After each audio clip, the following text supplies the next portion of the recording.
Hundreds of thousands of Americans have joined nationwide protests against President Donald Trump's trade tariffs and the radical shakeup of U.S. politics driven by his administration. Hands-off rallies have been held in all 50 states. There's growing public anger at Trump's policies as well as Elon Musk's cost-cutting campaign.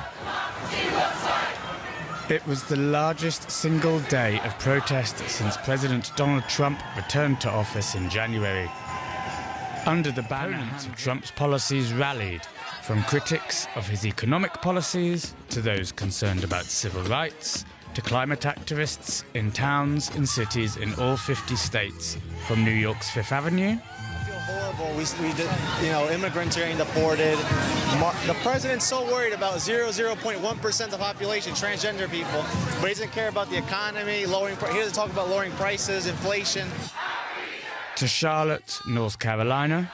Our science! I'm here today as a person with a disability to stand up for all the 70 million people in America who receive disability, who receive Medicaid or Medicare.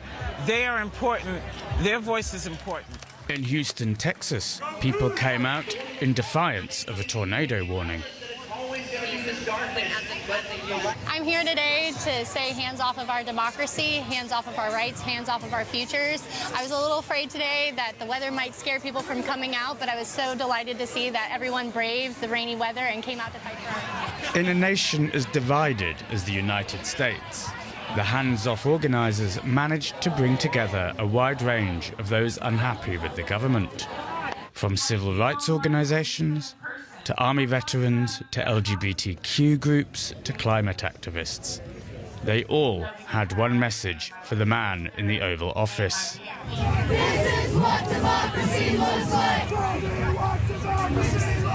This is what democracy looks like! For more, let's speak now to William Glucroft, who's a U.S. analyst and the deputy editor of the Parliament magazine. Always good to see you, William. What do you make of these protests? Might this ignite a groundswell of a much larger, more substantive movement, or is this simply the predictable frustration from largely Democratic strongholds?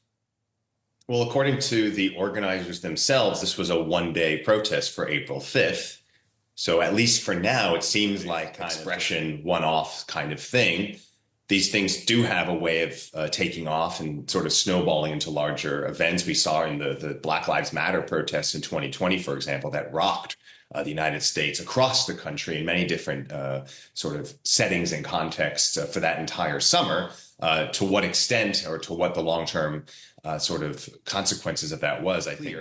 But right now, this was sort of a one-off thing. And I can't help but note the timing of this, that, the things that these protesters are calling out have been going on now, not just for the weeks of the Trump's second, the course of, modern U.S. history, but it only comes to a fruition now in the days after Donald Trump's announcement on the global economy with a very uncertain future for everybody. So the timing for We are not hearing much public pushback from Trump's own party. How likely is it the demands of the protesters will resonate with right-leaning constituents who were never enamored with Trump but believed he was a far better choice than the Democrats? It depends on the messaging, right? And it depends on what Democrats are going to do, if anything, to sort of paint a different vision, an alternative, another future other than what Donald Trump is offering. Because remember, the reason or a reason that the Democrats lost so handily is not because Donald Trump is so great. He's actually quite an unfavorable president across the board. It's because Democrats are hated even more because they're seen as out of touch with most Americans, not providing a future that people want to be part of, defending status quo that's not working for a lot of people. And Donald Trump, whether it's for good, bad, or otherwise, is providing an idea of something else. Now, that's a very destructive something else. It's a something else that doesn't come with a day after plan, but nonetheless, it's something else. And when people are kind of changed, where they see the massive inequality happening across the United States and has been for decades, this is not a Donald Trump product, we have to remember. This is decades of presidents, Republicans, Democrats alike, saying the government is bad and we have to let markets sort of find our way through this.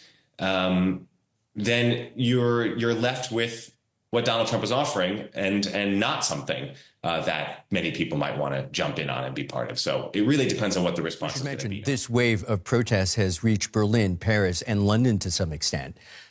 Does that amount to anything? Based on what I've read, it's mostly Americans living abroad. I don't see a lot of Europeans. I mean, they're protesting and aghast in other ways, but of course, there's plenty of democracy rollback in European countries. Seeing Hungary step out of the International Criminal Court, Germany looking to deport EU citizens for their own political beliefs. There's plenty to worry about in Europe without having to get into U.S. politics. So William Glucroft, U.S. analyst and the deputy editor of the Parliament magazine, as ever. Many thanks, William.